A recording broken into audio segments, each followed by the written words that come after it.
Marketing and sales tend to have a tumultuous relationship.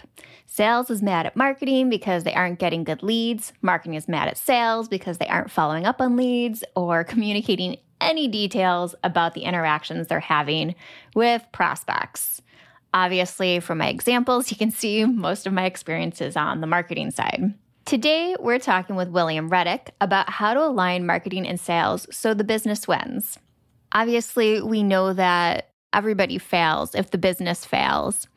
And by aligning marketing and sales, stopping that boxing match and really becoming a secular relationship where marketing is supporting the sales process and helping to close those deals, everybody wins. It's a win-win. So stay tuned and listen to all of these lovely little nuggets from William. Hello and welcome to Tiny Marketing. I'm Sarah Noah Block and I teach small marketing departments that are tired of feeling overwhelmed and under-resourced how to build and manage effective and efficient marketing strategies that work for them. Get ready, it's time to dig in and get a big impact with your tiny team.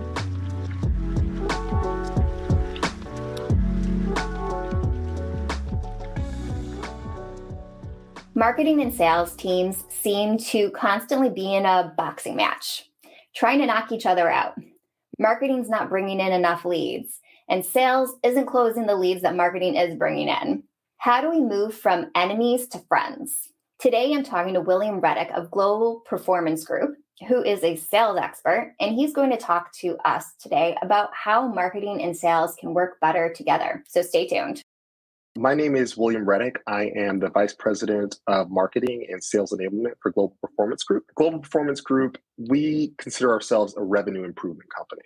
So we impact sustainable success for sales organizations by maximizing margins, revenue, and profitability.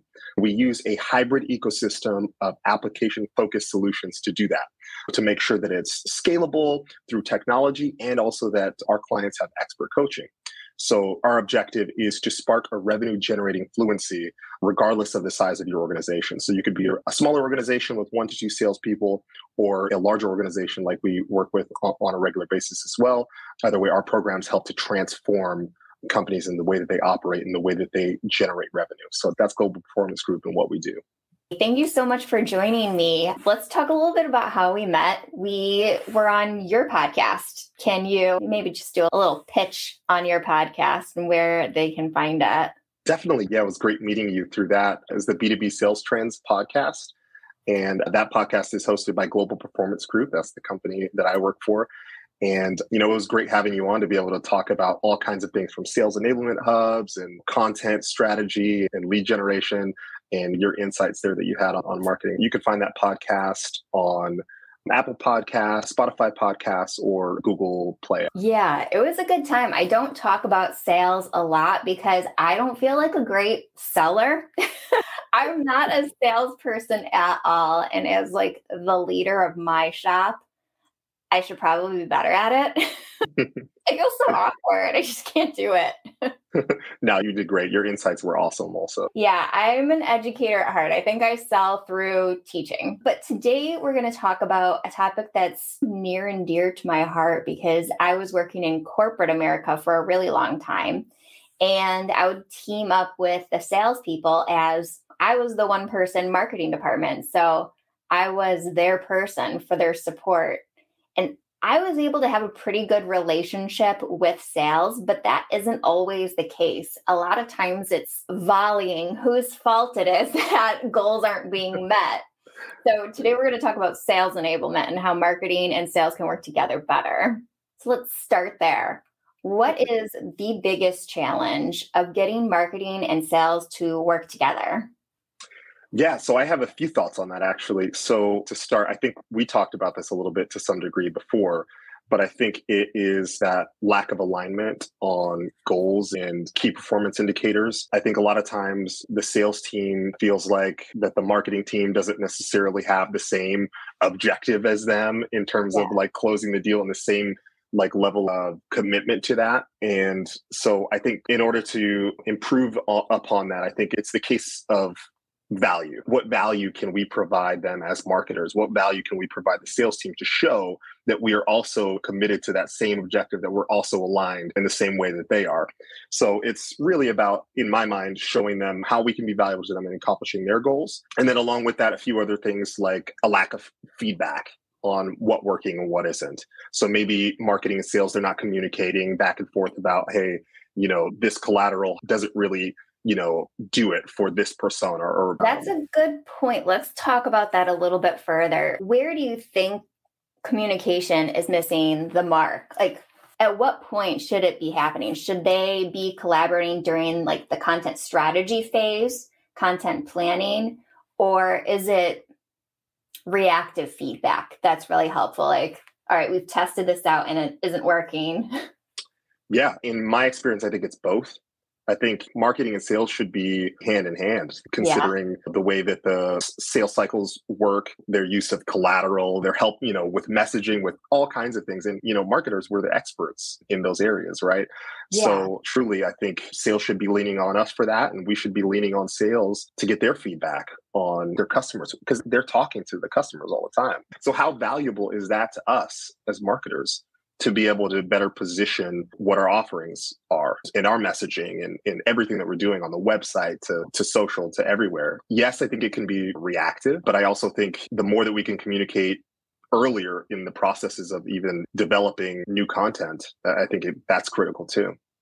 Yeah, I think you're spot on with that. I think that where marketers are missing the mark with sales is they aren't using sales as a customer research tool. They are talking to the customers every single day, and they can really collaborate so much more if they were able to be a fly on the wall on those conversations. Maybe sales could invite marketing in on those calls just as a listener, so they can better understand what customers are asking for and how they can support them better. That in itself should trigger content ideas when you're listening to that. Like, oh, yes, I'm going to jot that down. Definitely. Yeah. 100% agree with that. So we talked a little bit on your podcast about how marketers can better support sales. Let's talk about that. We talked about sales enablement and sales enablement hubs. How can marketers create the best sales enablement possible for sales? I think first it starts with what you were just talking about. Sit in on sales calls. Learn how they're talking to clients. What objections are they facing on a regular basis? I think that could help you to better position your own content, but then also be able to, any type of collateral that you're providing them that can help to overcome those objections before they're even objections when they have their collateral. Yeah. Think about, as you're sitting on these sales calls or even just watching recordings, because a lot of sales teams do that. They record their sales calls. How are they positioning the products to the different personas? Obviously, as marketers, we should know, right, who our ideal customer profile is. And so within that, who are the personas, who are the stakeholders that they're consistently pitching to? And so how do we position the product to those different personas? What collateral could be helpful to them in each one of these conversations with these different personas? I think those are all things to be thinking about as you're listening in on sales calls. So I think that's one way that we can help better support sales, is through that. And then ensuring that the sales team sees your value. How can you help them throughout the sales process? That's another area. I think a lot of conversation, checking in with them constantly to see, hey, what are some big deals that you're working on? Yeah. What big deals do you have in the funnel right now? And how can I support you? Let's collaborate on this. As marketers, we do a lot of brainstorming, right? There's a lot of creative, let's throw some ideas at the wall and see what sticks. I don't think salespeople are really used to that. You know what I mean? So bring them into the fold a little bit. What kind of custom tailored content can I create for this big account that you have coming up that can help you? What kind of campaigns can we launch for this potential big deal that you're getting ready to close? And I think that right there improves on what we talked about in the beginning, which is how do we increase the collaboration between marketers and sales?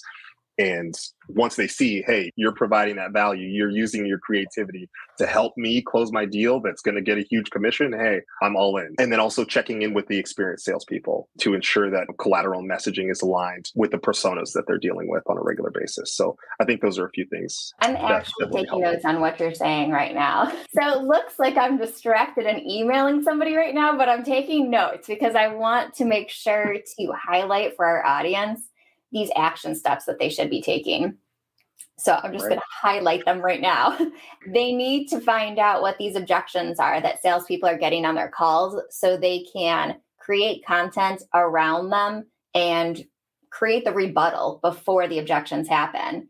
And when sales are getting those objections on the calls, they have that content ready to shoot out for them. Another action step, record the sales calls so marketing can listen to them.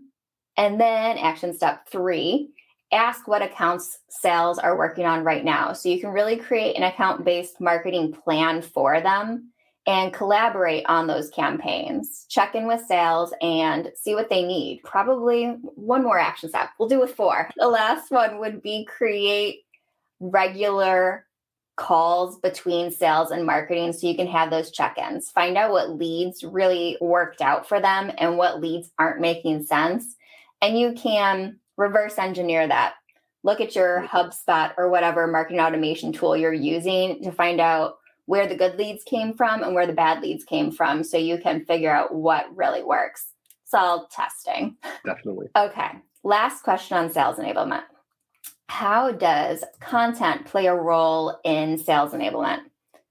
Yeah, so I think it's all about making sure that everything that the sales team needs to be successful is readily available to them. It's like what we talked about before, different types of collateral for different types of personas, having that readily available to them, categorized so they could go in somewhere, whether that's in your sales enablement hub, a Google Drive, whatever it is, that they can just easily access it. They know where it is. Different types of collateral for different stages in the sales process. And with recommendations even, hey, use this brochure in this situation versus this brochure. When this situation arises, a recorded demo would be great. One-pagers, slide decks, case studies, proposals, templates, all of those things, making sure that all of those things are accessible to your sales team, and that it's what we talked about before, that you're getting feedback from them on what's working and what's not working.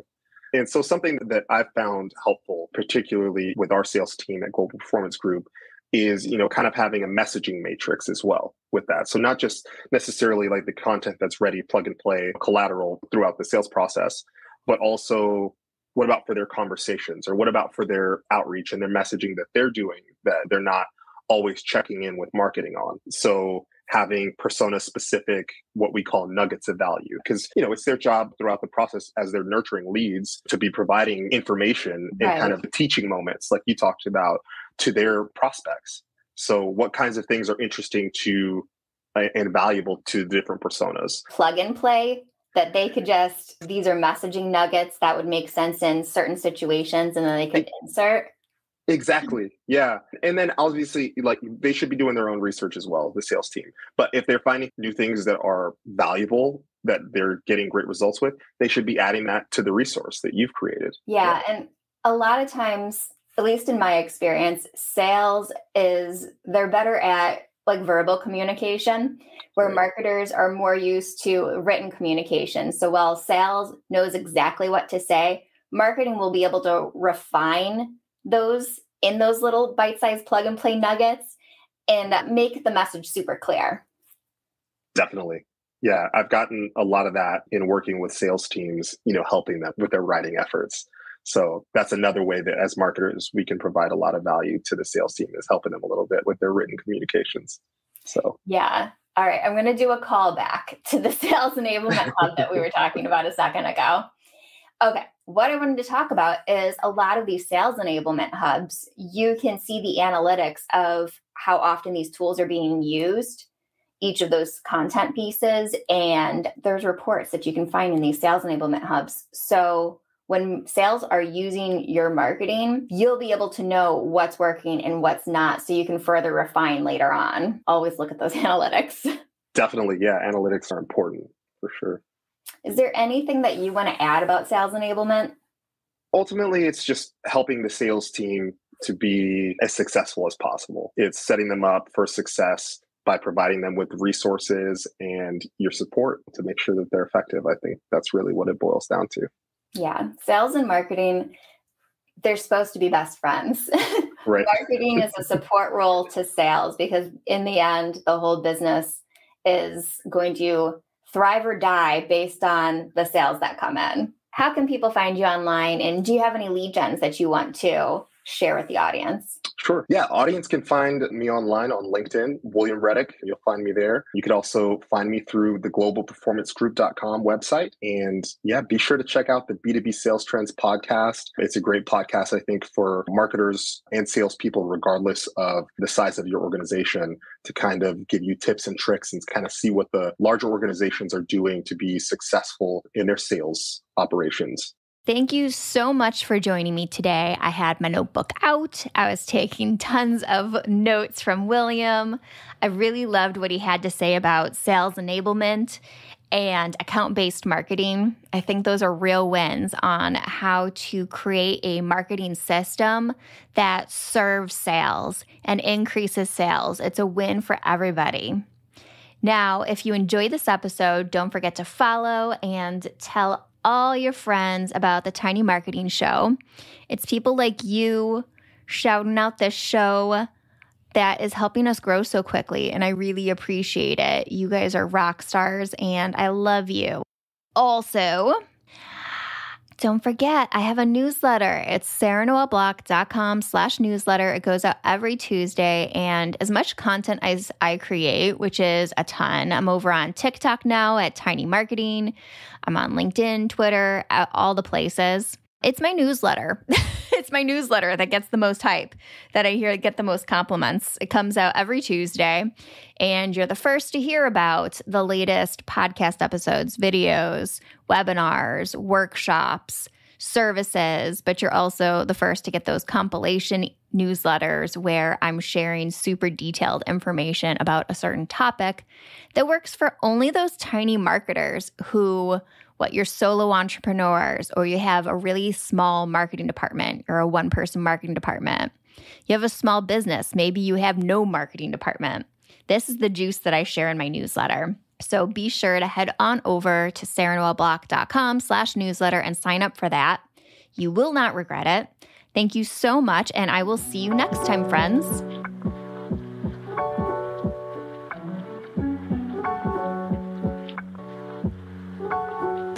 Hello, and thank you for joining Tiny Marketing. I help tiny marketing departments create consistent content that builds trust with their audience. Book done-for-you content marketing at sarahnoelblock.com. Don't forget to follow, rate, and review the podcast on your favorite podcast app. See you next time, friends.